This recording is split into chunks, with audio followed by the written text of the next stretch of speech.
गुलाब जैसा गाल राजा छूने ना दूंगी, गुलाब जैसा गाल राजा छूने ना दूंगी, छूने ना दूंगी, छूने ना दूंगी, सासू जी के पास राजा जाने ना दूंगी, घरवा के खाना खाने ना दूंगी, घरवा के खाना खाने ना दूंगी, होटलवा के पास राजा जाने ना दूंगी, गुलाब जैसा गाल राजा छूने ना दूंगी, गुलाब जैसा गाल राजा छूने ना दूंगी,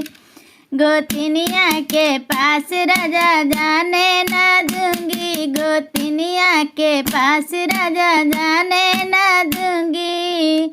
घरवा के पानी पीने ना दूंगी, घरवा के पानी पीने ना दूंगी, कुंवनिया के पास राजा जाने ना दूंगी, गुलाब जैसा गाल राजा छूने ना दूंगी,